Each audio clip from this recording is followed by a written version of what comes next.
1 year to the week after our 2019 visit to Waldorf and the Santiago Mill, we were headed back again. She's happy as a pig. Banana? Yeah. Yep. She keeps trying to hold it, but I told her it was good.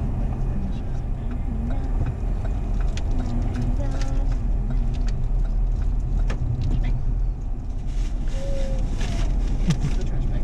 Wash it. Wait. Okay, you can just take that. Why not?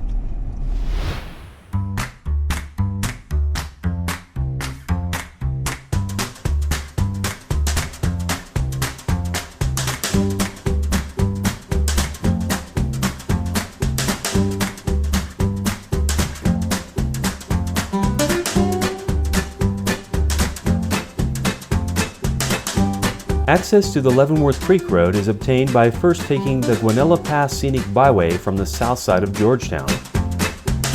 Guanella Pass Road is paved and part-year accessible to all passenger vehicles. Eventually, it connects with Geneva Road, and that continues south to 285. At that point, the options are to return east to the Denver Metro or continue west to Fairplay.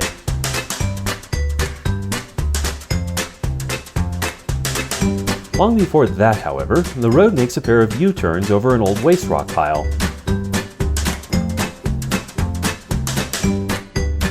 The second crest provides an overlook to the valley below, a pair of informational signs that are worth checking out, and marks the entrance to Leavenworth Creek Road, which is our turnoff today.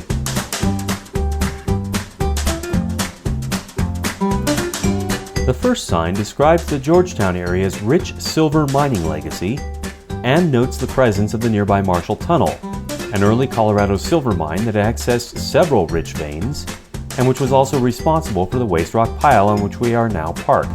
The portal has been lost to time. Some remnants of either that tunnel or another working are visible immediately below.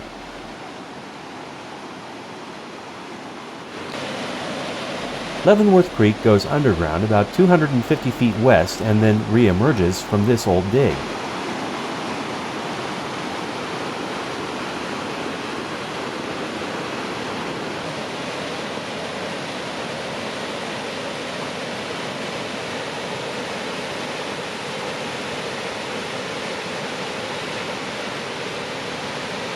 The second informational sign describes the 1907 construction of a reservoir and hydroelectric generator that provided Georgetown with electricity. Shortly after, the Georgetown electric system was extended down valley to Idaho Springs, providing operations there with electricity, including the Argo Mill. The hydroelectric plant is still in use today. Road quality varies after exiting the pavement, but the first half mile or so is heavily washed out and inaccessible to all vehicles other than the usual 4x4s, side-by-sides, and dirt bikes.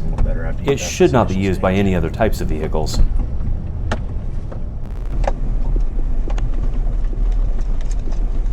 Did your family do much four-wheeling when you were growing up?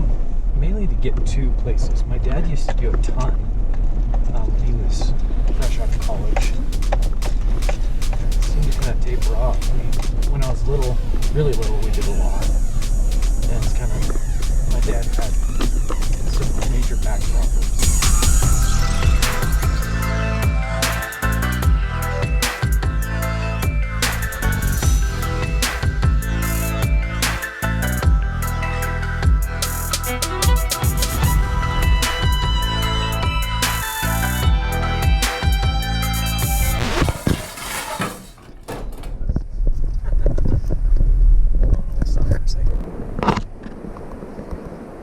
Yeah, it is good. All right. That'll be interesting to see. This time last year, the aspens were fully turned. This year, we were about a week too early, but there was some color in the trees as we passed 10,000 feet or thereabouts and continued upward. Although the distance to the Waldorf town site is a little under 5 miles, at an average speed of a little under 5 miles an hour, the trip takes, well, about an hour. Just like last year, that gives us time to ponder how a narrow-gauge railroad track ever ran up this route. We talked about that era of the region's history back in episode 2 of this series, if you haven't seen it yet. And speaking of which, only a couple weeks following this trip, we found ourselves at the Colorado Railroad Museum near Golden and discovered this interesting relic. That is indeed one of the Shea locomotives that hauled miners, tourists, and mail on the Argentine Central from Georgetown to Waldorf between 1906 and 1918. It probably made a good many tourist runs to the top of McClellan Mountain as well. It's been sitting there for years in our own backyard, and we had no idea. The museum has 2 Shea units on display, although the other is from a different railroad, and neither is operational.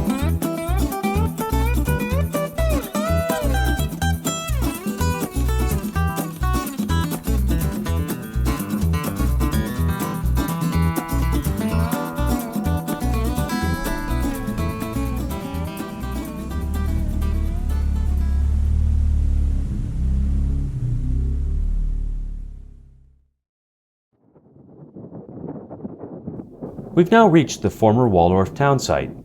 The view from the Waldorf Mill tailings pile is being gradually remodeled by the state and the Forest Service, which are continuing a long-term runoff remediation project and further restricting vehicle access in the area.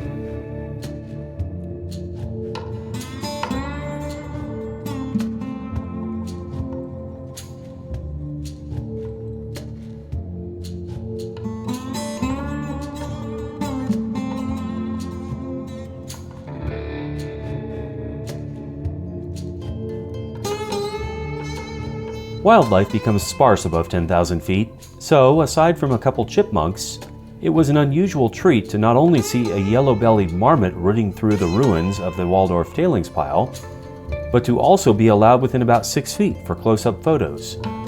The marmot is the largest variety of the ground squirrels and can fatten up to 20 pounds or more shortly before its winter hibernation. Right down there. See? You see him? Yeah, what'd you do? Did you fall? Oh boy. Yeah, you get the little There he is right there. Someone's must have been feeding him because he's awfully brave. Right there down in the hole. He is very... Yeah, he's big.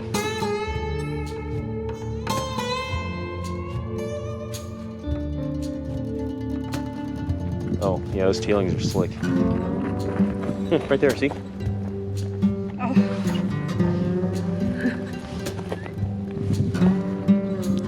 Yeah, he's full of Cheetos.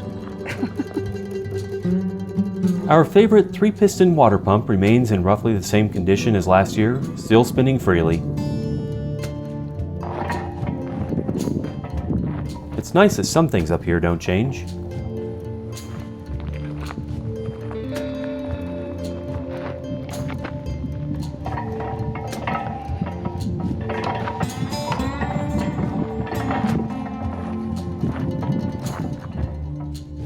Meanwhile, the Big Stevens Tunnel continues to drain out the hillside, with iron oxide precipitants, or yellow boy, staining the rocks nearby.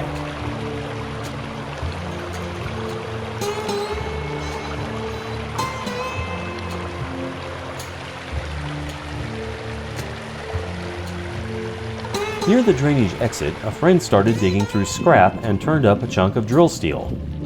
We figured the Forest Service may have dug it up while excavating the channel nearby.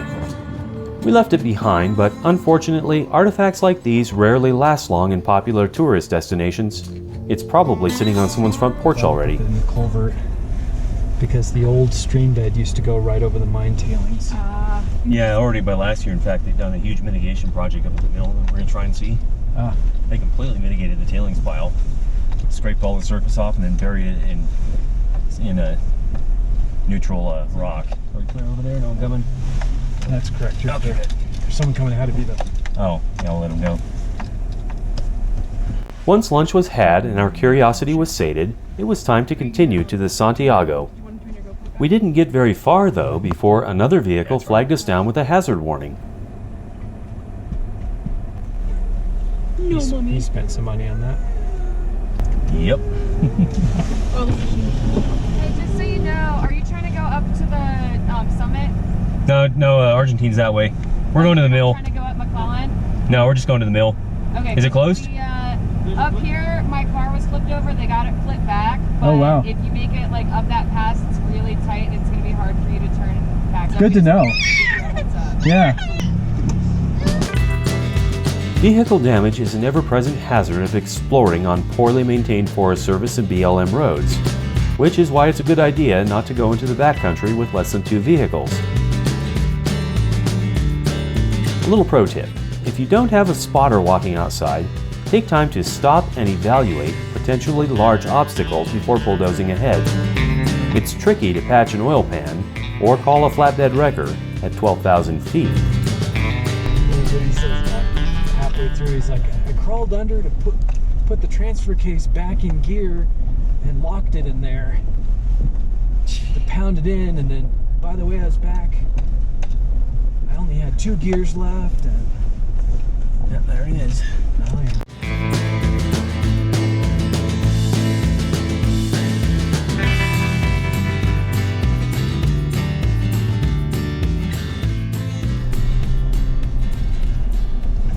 Someone lost their sunglasses. Oh, they got it blocked off. Yeah, to You can walk up for an overlook. They've got the mill itself closed, time tight. They've replaced most of that top tower where the ore comes in. You can see all the new lumber up there. It was getting pretty close to collapsing, and so now they're doing a bunch of remediation before they reopen it again. Yeah. The presence of the Forest Service and the State Bureau of Reclamation at projects like this is somewhat both a blessing and a curse. On one hand, the entire site was deteriorating rapidly when the two entities began working on it in 2016. And the watershed pollution from mill tailings is a serious problem. In addition to water diversion to reduce erosion, the main mill building and most of the assay office behind it now have new steel roofs, and the mill's ore dump tower has been substantially rebuilt. We covered that history back in episode 3 of this series. On the other hand, reclamation activity tends to be very destructive to the look and feel of the site. The tailings pile is now just a graded slope. Also, no effort was made to preserve the original portal to the Santiago mine. Instead, it received the usual ham-fisted treatment of being pulled out of the way with a loader and then replaced with a steel culvert and grate.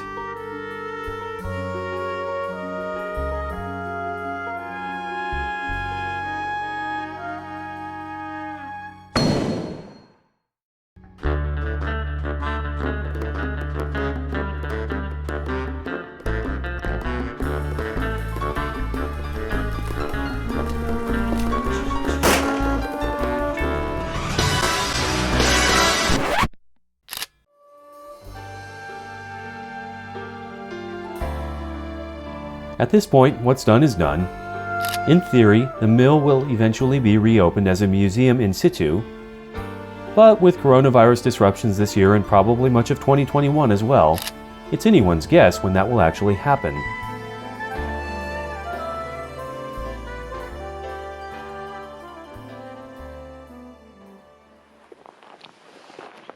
Mine operations commonly rely on compressed air to do work. This accumulator tank uses welded construction, which probably dates it to the site renovations made after World War II. Mine workings can also accumulate bad air, especially when explosives are in use. So, large ventilation fans are another common feature at mine sites. Unfortunately, this one is shot. The rails from the portal to the mill originally went past the assay office, and then over a trestle into the mill's dump tower. This section of track is all that remains today.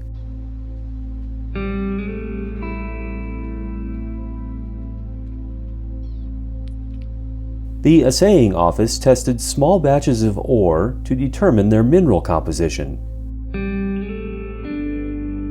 which then allowed the mill's process to be adjusted for optimal recovery of whatever was going into it on a given day.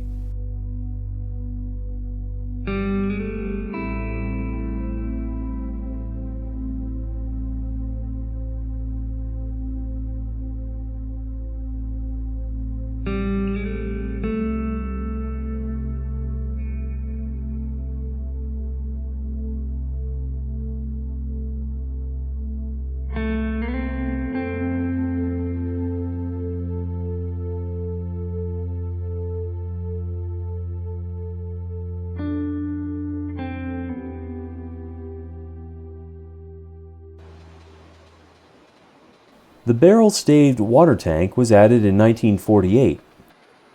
It collected water for use in the mill's processes from both the Santiago mine portal and the water pump back at Waldorf.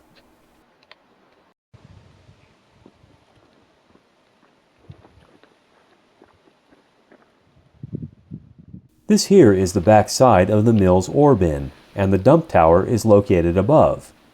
The trestle would have been directly overhead, but collapsed sometime between 2010 and 2013.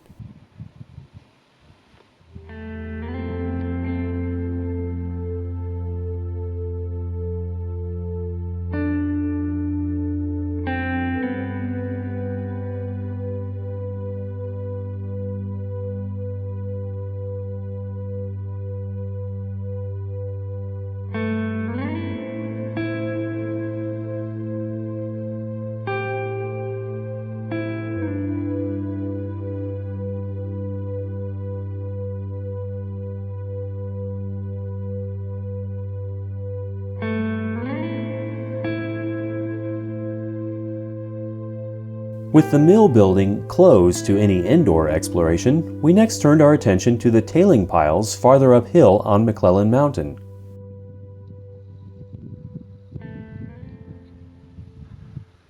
The state didn't have to bury this portal as it collapsed on its own long ago.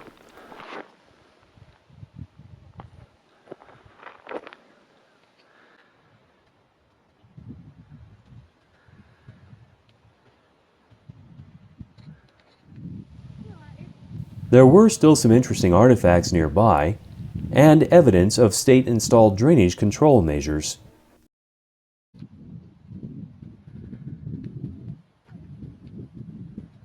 What really had our attention, though, was the vast spread of waste rock both here and farther below. We wandered through it to see what the Santiago vein actually looked like, and readily found large specimens of quartz and calcite, sometimes with inclusions of black mica schist. These are beautiful enough, although not particularly valuable. What was more surprising was the discovery of heavily crystallized quartz samples mingled with bands of iron sulfides, including probable limonite and substantial iron pyrite crystals. We didn't bring a geologist with us, but later research suggests these kinds of ore samples could include a decent amount of gold, relatively speaking.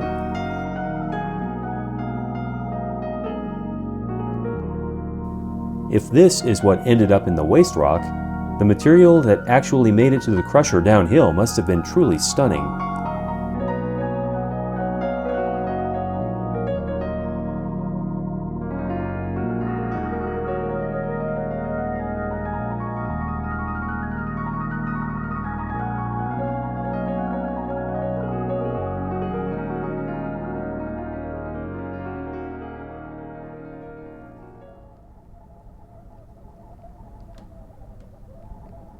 Returning past the mill, we noticed a few cracks that were just wide enough to fit a camera, and decided to at least try and see the interior through a lens.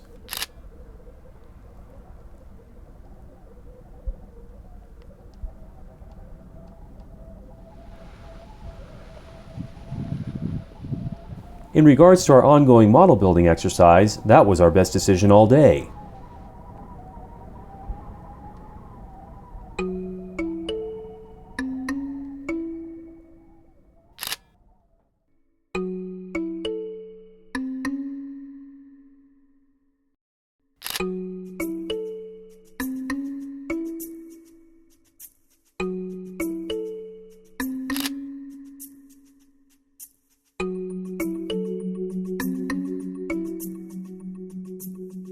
Comparing this image to this image, we clearly see another cutout in the floor by the flotation stage that wasn't clearly identified in any of our previous photo and drafting design work from the past year. We'll have to add that in.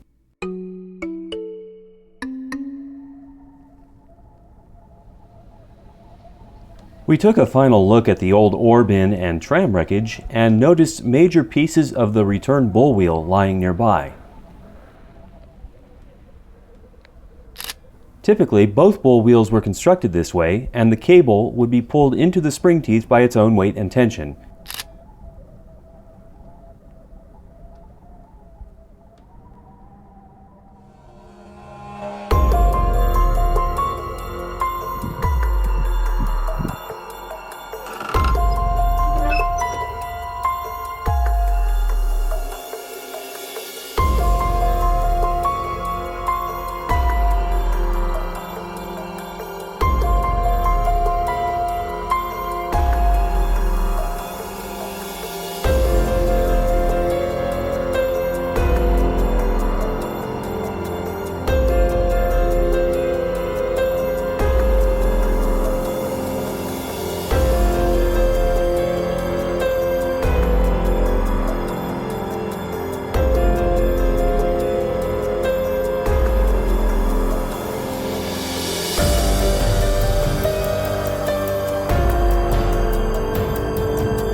That's a pretty view.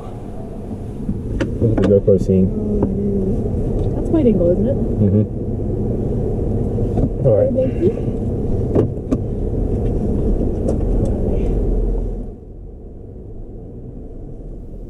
Going back down the trail is its own little trick. Instead of using low gears and the engine to cautiously climb over obstacles, low gears and braking are required to avoid overspeed. Get back into town, we can figure out what to do. I had a choice. Oh wow, that's an actual bluebird, isn't it? Yeah. That's cool. It's small.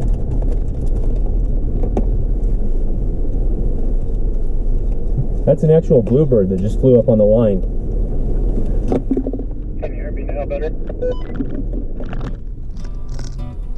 Much better. These stretches don't look too bad from high in the cab, but many of the rocks we were working our way through could easily pop an OEM spec light truck tire if anyone got too frisky.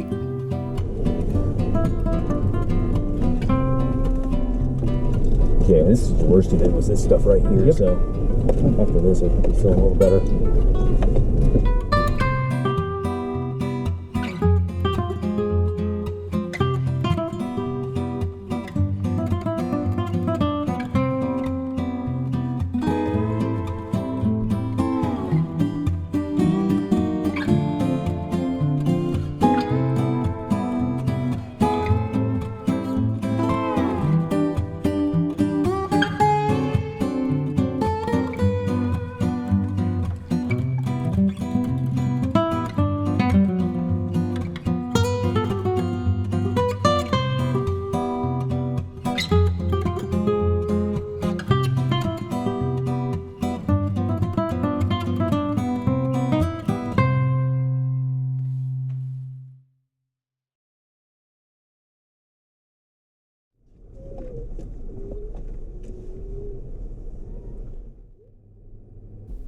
When we exited Leavenworth Creek Road and returned to Guanella Pass Road, we did spot one bit of good news.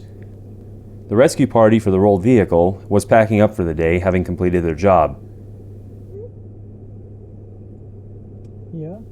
The vehicle in question appeared to have been a brand new Toyota 4Runner. It looked to still be drivable, but it had clearly been spending a bit of time resting on the driver's side. For extra traction. Oh, here we go. This 4Runner here. Oh yeah, that's it. Oh, that's funny. Those are expensive. Oh my goodness. She probably went on looks it. new. She went on it. Hi everybody. Thanks for coming along again today. Hope you enjoyed that little vlog style adventure. From what we saw in today's footage, we are going to need to have another cutout somewhere right about here. It's going to look a lot like this one. Now, it's going to probably be about the same width as well, or something close to it. And it's going to exactly split the quarter mark here. So if I go half on 22, 11 inches, half on 11 inches is about 5.5. So somewhere right in there is where that's going to be. So let's just tape that off to see roughly what it'll look like.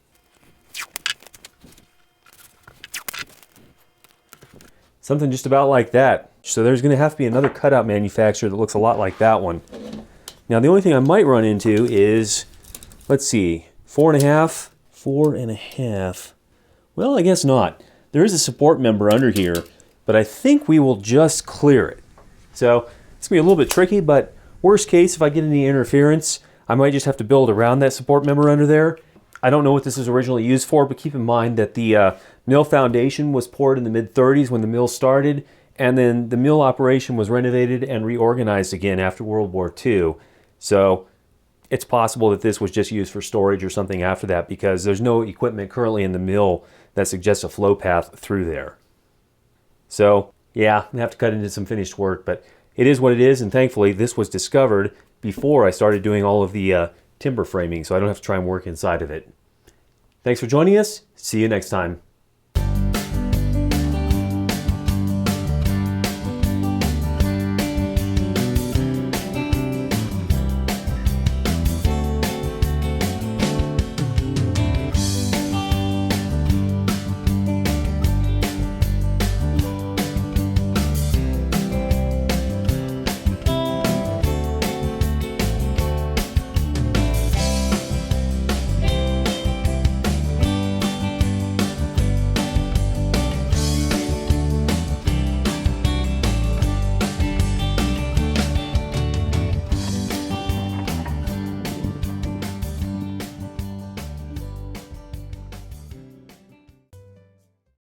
Has anyone seen my phone?